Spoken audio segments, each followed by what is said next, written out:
जमीयत उलमाए पाकिस्तान 1948 में वजूद में आई और इसके लिए सबसे पहले हुजूर ग़ज़ाली ज़मां राज़ी दौरां इमाम आले सुन्नत ज़ैगम इस्लाम हजरत अल्लामा अहमद सईद शाह साहब काज़मी रहमतुल्लाह ताला अलैह ने हजरत अबुल हसनात सैयद मोहम्मद अहमद कादरी रहमतुल्लाह ताला अलैह जो आला हजरत फाज़िल रहमतुल्लाह अलैह के खलीफा भी थे और उस वक़्त बहुत बुजुर्ग आलिम दीन थे,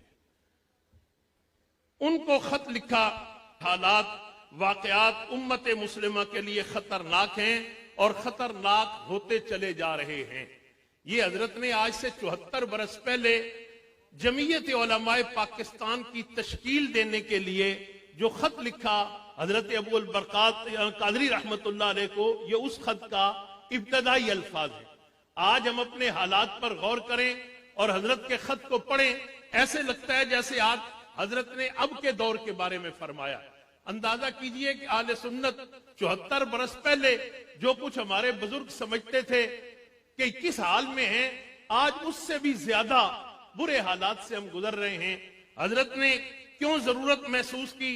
तो जबकि सियासी जमातें तो मौजूद थीं, जमीयत उलमाए पाकिस्तान की जरूरत क्यों महसूस हुई? हजरत ने उनको लिखा कि हर जमात अपने लिए राहें तलाश कर रही है, लेकिन इस हौलनाकी में हम महसूस करते हैं कि अहले सुन्नत को अपने तहफ़्फ़ुज़ और बका के लिए सोचने की जरूरत है। और फिर लिखा कि हजरत हम अगर जमा भी होते हैं तो इंतशार के लिए।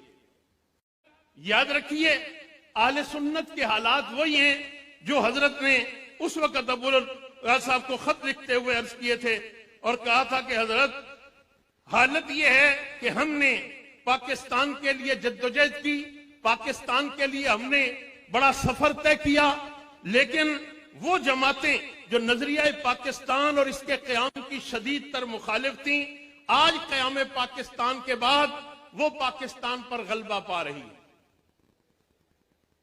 और जमीयत उलमाए पाकिस्तान के लिए हजरत ने कहा कि हजरत इसके होते हुए जरूरी ये है कि अहले सुन्नत को मुनज़्ज़म किया जाए और कोई एक मरकज बनाया जाए जिसके तहत सुन्नी मुनज़्ज़म हो। आप तशरीफ लाएं। 26, 27 और 28 को अनवारो रूम का सालाना जलसा भी है, आप तशरीफ लाएं और जमीयत उलमाए पाकिस्तान की तश्कील नौ करें हम। और ये क्यों नाम रखा गया? जब ये पहली मीटिंग हुई तो सोचा गया कि ऐसी जमात कायम करें, उसका नाम क्या रखें? तो मुख्तलिफ नाम जेरे बहस आए, लेकिन इस पर उलमा का इत्तेफाक हुआ कि ये जमात वो उलमा बना रहे हैं जिन्होंने पाकिस्तान बनाया था। उस वक्त जमीयत उलमाए हिंद के नाम से एक जमात मौजूद थी जो पाकिस्तान की मुखालफत करते थे, वो जमीयत उलमाए हिंद कहलाते थे कि हिंदुस्तान जो है मुत्तहद होना चाहिए, पाकिस्तान नहीं बनना चाहिए। हमने पाकिस्तान बनाया, हम वो उलमा जिन्होंने मुल्क बनाया, तो हमारी जमात का नाम भी जमीयत उलमाए पाकिस्तान होगा। और फिर हजरत अबुल बरकात साहब और कुछ उलमा ने हजरत को जवाब लिखा कि हमारे आने से कोई फर्क नहीं पड़ेगा। तो हजरत ने कहा आपके आने से ही तो फर्क पड़ेगा, आप तशरीफ लाएंगे तो जमात मुनज़्ज़म होगी। और फिर 500 उलमा जमा हुए और जमीयत उलमाए पाकिस्तान तश्कील में आई।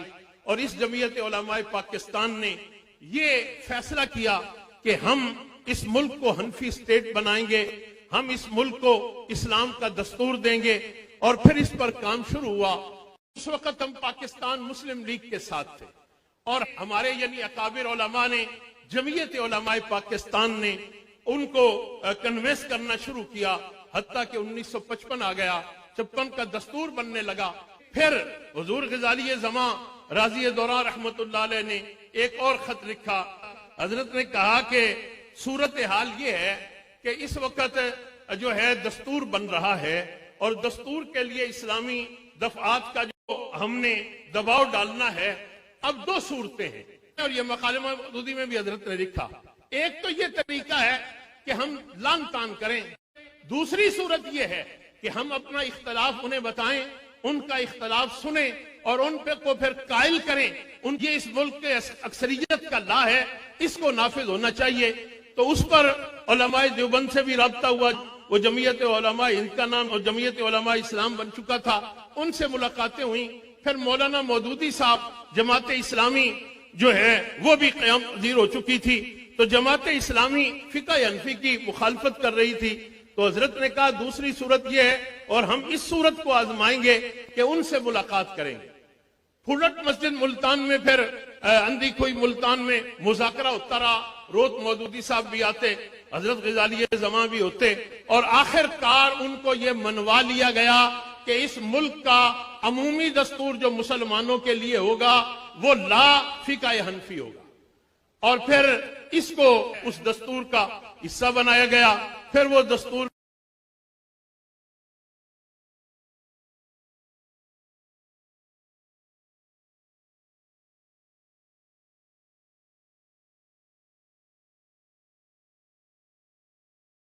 पीर साहब का धड़ा भी वजूद पजीर हो चुका था, और भी कई धड़े थे जो मुस्लिम लीग के बन चुके थे, लेकिन सोशलिस्टों ने मुल्क में एक इनकलाब बर्पा करने की बातें शुरू की। और फिर टोबा टैक्सिंग में जो सोशलिस्टों ने एक कॉन्फ्रेंस की, सुर्ख इनकलाब कॉन्फ्रेंस, और उसमें उनके बकौल 3 लाख मजदूरों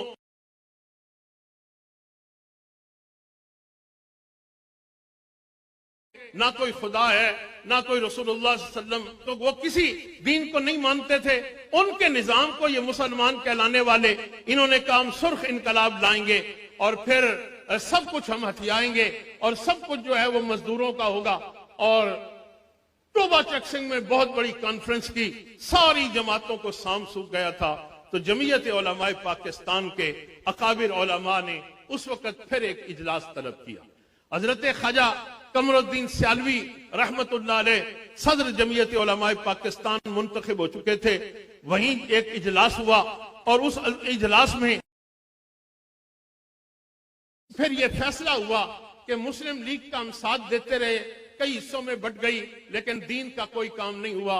अब से इस 1970 के आज के इजलास से जमीयत उलमाए पाकिस्तान ऐलान करती है कि आइंदा से हम इलेक्शन खुद लड़ेंगे और रसूलुल्लाह के निजाम का तहफ़्फ़ुज़ हम खुद करेंगे। अब हम किसी और से नहीं कहेंगे। जमीयत उलमाए पाकिस्तान की जरूरत आले सुन्नत के अकाबिर उलमा को इसलिए पेश आई कि ये सब जमातें मिलकर भी दीन के रास्ते में रुकावट पैदा कर रही हैं, रसूलुल्लाह सल्लल्लाहु अलैहि वसल्लम के निजाम से गद्दारी कर रही हैं। किसी ने उनके मुकाबले में जलसा नहीं किया। फिर जमीयत उलमाए पाकिस्तान ने फैसला किया कि हम टोबा टैक्सिंग में ही हुजूर के निजाम की कॉन्फ्रेंस करेंगे। और फिर अहले सुन्नत की अजीम शान कॉन्फ्रेंस हुई, जिसमें उस दौर में जब सवारियां भी बहुत कम थी, तो उस वक्त कम अज कम 3 लाख अहले सुन्नत टोबा टैक्सिंग की सुन्नी कॉन्फ्रेंस में जमा हुए। और वहां फिर हमारे बुजुर्गों ने शेखुल इस्लाम वल मुस्लिमीन सदर जमीयत उलमाए पाकिस्तान हजरत ख्वाजा कमरुद्दीन सियालवी रहमतुल्लाह ताला अलैह ने ऐलान किया कि अब इस इलेक्शन में सिर्फ 6 माह इलेक्शन को रह चुके थे। इस इलेक्शन में जमीयत उलमाए पाकिस्तान अपने कैंडिडेट खुद मैदान में लाएगी। और फिर 6 माह के बाद कैंडिडेट खड़े हुए। तो मशरकी पाकिस्तान में शेख मुजीबुर रहमान जीत गया और मगरबी पाकिस्तान में सबसे ज्यादा वोट पाकिस्तान पीपल्स पार्टी को पड़ा। वो 22% वोट था, लेकिन नशिस्तें उसकी तकरीबन 82 हो गई। और जमीयत उलमाए पाकिस्तान ने उस वक्त 14.70% वोट हासिल किया, लेकिन सीटें हमें 8 मिली। एक बात में हजरत किबला मुफ्ती मौलाना मोहम्मद शफी काड़वी रहमतुल्लाह डिसेट हो गए, लेकिन एक आजाद रहीमी यार खान से मखदूम नूर मोहम्मद हाशमी साहब ये MNA मुंतखब हुए थे और ये जमीयत उलमाए पाकिस्तान में शामिल हुए और सन 2006 तक अपने विसाल तक जमीयत उलमाए पाकिस्तान में ही रहे। 1970 में भी ये इलेक्शन जीते और फिर जो है 85 में बाइकाट किया, 88 में इलेक्शन आए, उसके बाद इलेक्शन नहीं लड़े, लेकिन हमेशा जमीयत उलमाए पाकिस्तान के साथ रहे। मैं अर्ज ये कर रहा हूं कि जरूरत क्यों पेश आई इतनी ज्यादा सियासी जमातों के अंदर कि निजाम मुस्तफा की बात नहीं हो रही थी। उस वक्त हम भी इस्लाम की बात कहते थे। हजरत कायद अहले सुन्नत इमाम शाह अहमद नूरानी उस इलेक्शन में कराची से मुंतखब हुए और फिर इस पूरी कौम को उन्होंने निजाम मुस्तफा का नारा दिया। हजरत असम्बली में पहुंचे और जमीयत उलमाए पाकिस्तान का मंशूर और बिल्कुल मुख्तसर वो 1974 में जब बनाया गया निजाम मुस्तफा का निफाज और मकाम मुस्तफा का तहफ़्फ़ुज़, बस ये मुख्तसर, बाकी तो उसकी ज़ाहिर तफसीलात थी। असल उसका यही था कि हुजूर का निजाम नाफिज होगा और आका अलैहिस्सलातु वस्सलाम की इज्जत और नामूस का तहफ़्फ़ुज़ करेंगे। 70 में इलेक्शन हुए और 73 में आइन मुकम्मल हुआ। 3 साल तक ये सिलसिला दरमियान में रहा। असम्बली का इजलास नहीं बुलाया गया। क्यों नहीं बुलाया गया? कि कोई दस्तूर नहीं था जिसके साथ इजलास बुलाया जाए। पहला दस्तूर खत्म कर दिया था, मार्शल्ला लगा हुआ था। फिर ये हुआ कि कैसे इजलास बुलाया जाए, असम्बली के मेंबरान, पार्लिमानी निजाम हो या सदारती निजाम हो, किस तरह बुलाया जाए। फिर ये हुआ कि मार्शल्ला एडमिनिस्ट्रेटर जनरल याह्या खान ने भुट्टो साहब को सिविल मार्शल्ला एडमिनिस्ट्रेटर बनाया, अपने इख्तियारात इनको मुंतकिल किए और अबूरी काबीना बनी। फिर आइन की तदवीन हुई, उसमें हुकूमती अरकान ज्यादा थे, लेकिन मौलाना शेख अहमद नूरानी भी जमीयत उलमाए पाकिस्तान की तरफ से उसमें मेंबर थे। और हजरत फरमाते कि कम अज कम 200 तरामीम ऐसी थी जो हजरत की कोशिश से हुई, वगरना आज ये सेकुलर स्टेट होती। हजरत फरमाते जब नाम लिखा गया तो सबने वो नाम जो मंजूर किया वो था रिपब्लिकन पाकिस्तान, जमहूरी पाकिस्तान। तो हजरत फरमाते मैंने कहा आप सब मुसलमान हैं? सबने कहा बिल्कुल मुसलमान है। कहा फिर ये कलमा ला इलाहा इल्लल्लाह मुहम्मद रसूलुल्लाह सल्लल्लाहु अलैहि वसल्लम पर मुल्क बना है, ये जमहूरी पाकिस्तान हो लेकिन ये इस्लामी जमहूरी पाकिस्तान होगा। हजरत की करारदाद पर सबने इसको तस्लीम किया और 73 की आइन में पाकिस्तान का नाम इस्लामी जमहूरिया पाकिस्तान रखा गया। फिर हजरत फरमाते कि जब ये बन रहा था तो तय हुआ कि पार्लियामेंट सुप्रीम होगी। तो हजरत ने फरमाया, मैंने कहा हम मुसलमान हैं, पार्लियामेंट सुप्रीम नहीं है, हमारे लिए सुप्रीम अल्लाह का कुरान है और रसूलुल्लाह का फरमान है। हाँ, कुरान और सुन्नत सुप्रीम है। सबने कहा बिल्कुल ठीक है। और फिर ये 73 के आइन में दर्ज कर दिया गया कि पाकिस्तान में कुरान और सुन्नत सुप्रीम होगा। पार्लियामेंट चाहे भी तो कुरान और सुन्नत के खिलाफ कोई कानून मंजूर नहीं करेगी। ये इस्लामी दस्तूर है पाकिस्तान का। हजरत फरमाते हैं कि अल्हम्दुलिल्लाह जमीयत उलमाए पाकिस्तान ने इस दस्तूर को मुसलमान कर दिया। ये इस्लाम का दस्तूर है। और फिर इसमें मिर्ज़इयों की शिक शामिल नहीं थी। उस वक्त हालात ऐसे थे कि ये जो कमेटी बैठी हुई थी ये नहीं कर सकती थी। फरमाते जब फिर उसके तहत बाकायदा इजलास शुरू हुआ तो मैंने सबसे पहले करारदाद लिखी, कादियानियों को गैर मुस्लिम अक़लियत करार दिया जाए। जमीयत उलमाए पाकिस्तान के 7 मेंबर थे। 3 मेंबर जनाबे मोहम्मद इब्राहिम बर्क साहब जो अलीपुर से जीते थे, साहबजादा नजीर सुल्तान झंग से जीते थे, और तीसरे मेंबर पार्लियामेंट नवाब उमर गुलाम हैदर बरवाना साहब। हमारे ये 3 मेंबर पीपल्स पार्टी में चले गए। बाकी 4 मेंबर हमारे जो उलमा थे, कायद अहले सुन्नत रहमतुल्लाह अलैह और कायद अहले सुन्नत के साथ मौलाना मोहम्मद अली रिजवी साहब जो हैदराबाद से जीते, हजरत अल्लामा अब्दुल मुस्तफा आजरी साहब रहमतुल्लाह अलैह और मौलाना जाकिर हुसैन साहब जो झंग से जीते थे। झंग की उस वक्त कौमी असम्बली की कुल 3 सीटें थी और तीनों की तीनों झंग से जमीयत उलमा पाकिस्तान जीती थी। 4 नशिस्तों के साथ क्या हम करारदाद मंजूर करवा सकते थे? आज बड़े बड़े लोग हमें बड़े हिदायत जारी करते हैं, किसी से नहीं मिलना। और कायदे आले सुन्नत ने हमें बताया कि जीतो अपने बलबूते पर और जीत कर दूसरों से मिलकर काम वो लो जो रसूलुल्लाह की इज्जत के लिए हो। काम उनसे वो लो जो हुर्मत मुस्तफा के लिए हो सल्लल्लाहु अलैहि वसल्लम। हजरत फरमाते जब मैं करारदाद लेकर गया, और ये भी याद रखिए कि करारदाद के मुहर्रिक हजरत ही थे और तमाम उलमा जो उसमें थे उन्होंने तायीद की। जब तायीदी दस्तखत लेने लगे तो हजरत फरमाते मुझे कुछ उलमा ने कहा कि मौलाना क्या कर रहे हैं, 53 की खत्म नबुव्वत में 10,000 जवान शहीद हुआ, कुछ ने करारदाद से क्या होगा? हजरत ने फरमाया दस्तखत कीजिए, अल्लाह बेहतर फरमाएगा। और ये बहुत सी बातें मैंने हजरत से खुद पूछी। हजरत शफकत फरमाते और हजरत से पूछी हुई बातें मुमकिन है कोई लफ्ज आगे पीछे हो जाए, लेकिन मफहूम उसका यही था।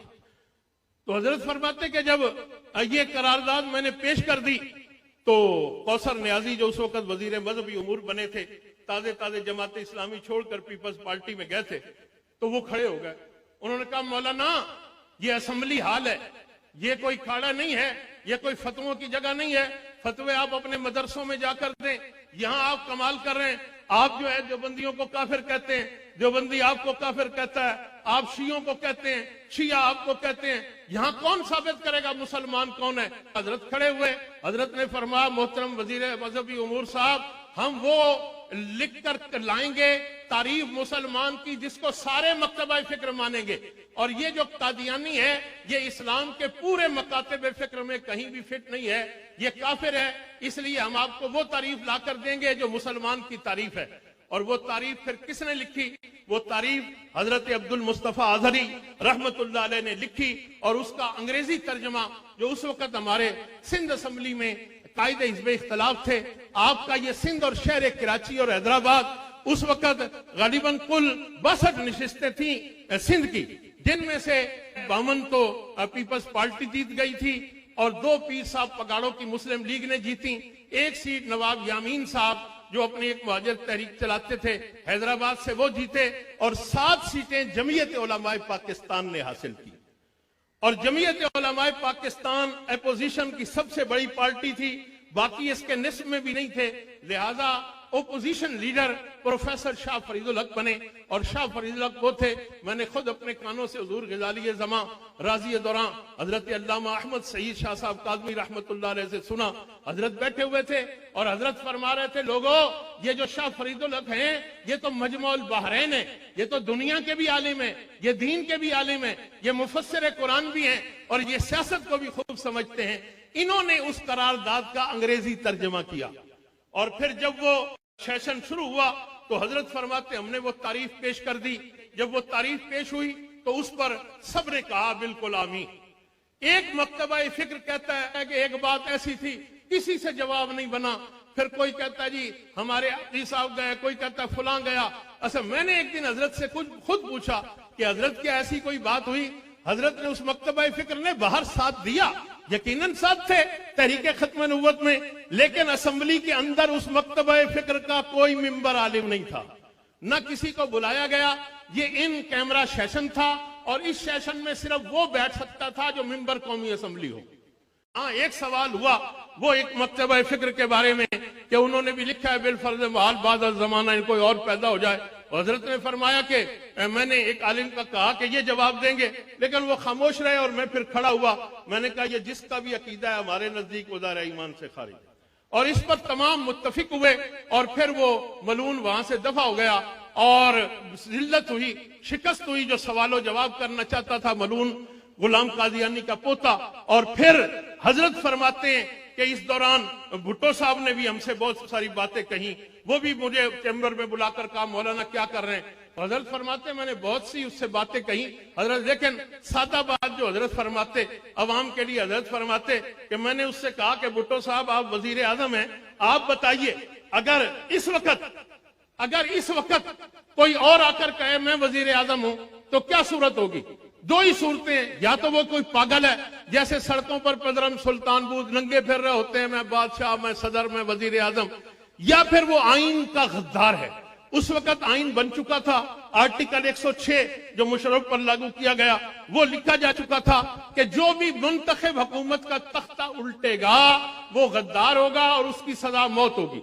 तो भुट्टो साहब से मैंने कहा वो गद्दार है, उसकी सजा कहा मौत है।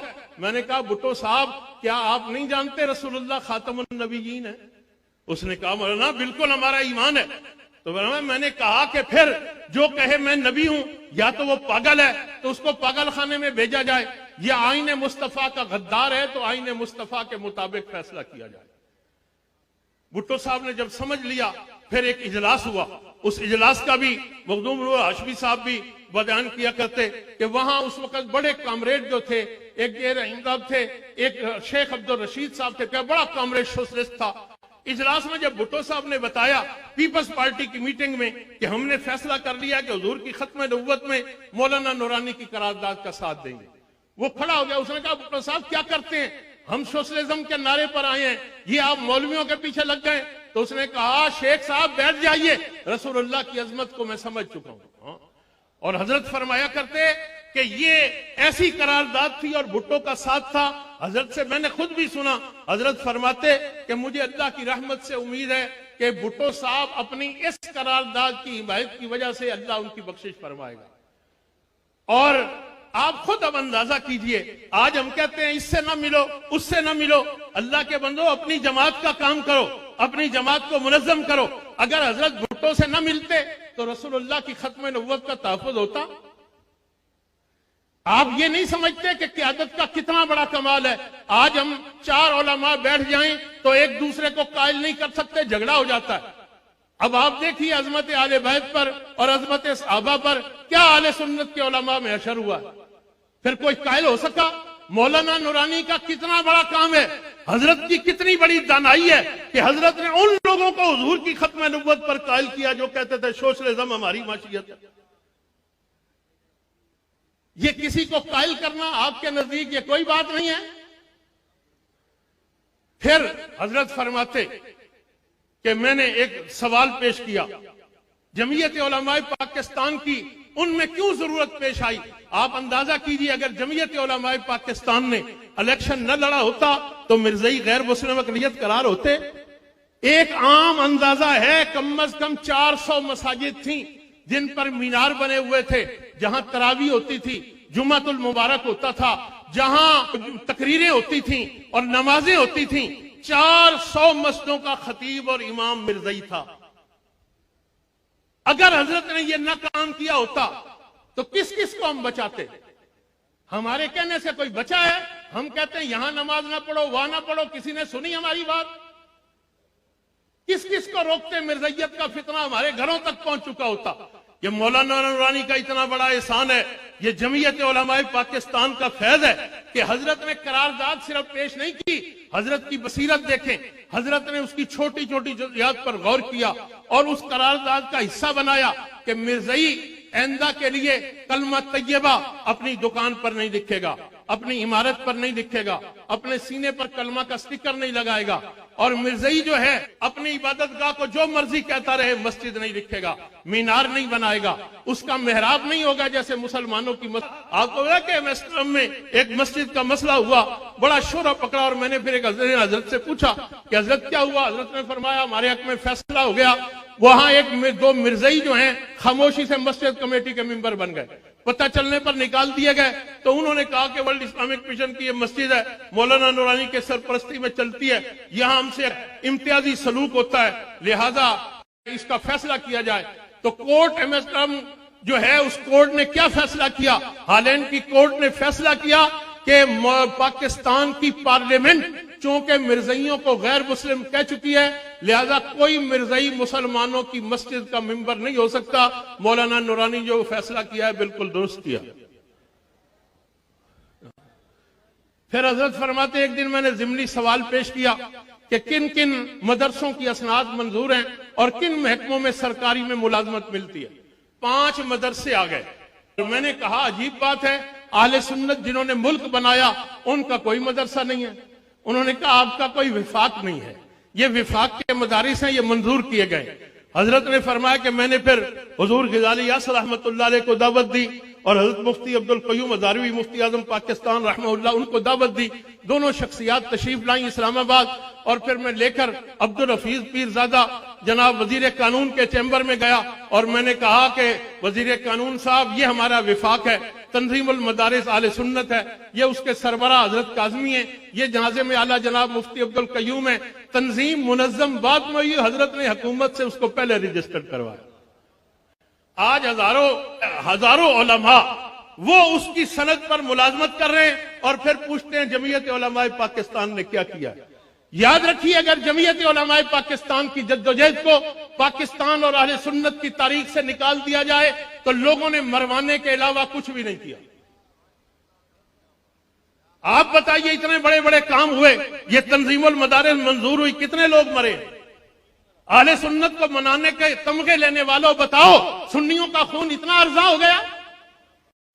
याद रखिए, इनकलाब के लिए दानाई की जरूरत है, उस हिकमत की जरूरत है जो मौलाना नूरानी ने अता की है। उस दनाई से हुजूर का निजाम आएगा। और ये जो जमात है, ये उन बुजुर्गों की जमात है जिनके मज़ारात आज भी आले सुन्नत के आने से आबाद हैं। आप देखिए, आज भी हजरत मौलाना अब्दुल हामिद बदायूनी रहमतुल्लाह अलैह, हजरत ग़ज़ाली ज़मा, हजरत मौलाना हामिद अली खान, हजरत ख्वाजा कमरुद्दीन सियालवी रहमतुल्लाह अजमईन, क्या इनके मज़ारात पर आज अहले सुन्नत के ठट नहीं लगे हुए? क्या लोग यहाँ दुआएं मांगने नहीं जाते? जिनका अकीदा ये है कि इनके मज़ार पर दुआ मांगने से अल्लाह हमारा मसला हल कर देगा, जिनके मज़ार पर जाने से मसला हल होता है, उनकी जमात में आने से मसला खराब हो जाएगा। ये जो कुरान पाक ने कहा इहदिना सिरातल मुस्तकीम सिरातल लज़ीना अनअमता अलैहिम, दुआ मांगो अल्लाह उस रास्ते पर चला जो इनाम वालों का रास्ता है। क्या हुजूर ग़ज़ाली ज़मा इनाम याफ्ता नहीं है? क्या ख्वाजा कमरुद्दीन सियालवी इनाम याफ्ता नहीं है? क्या मौलाना हामिद अली खान इनाम याफ्ता नहीं है? क्या मौलाना नूरानी इनाम याफ्ता नहीं है?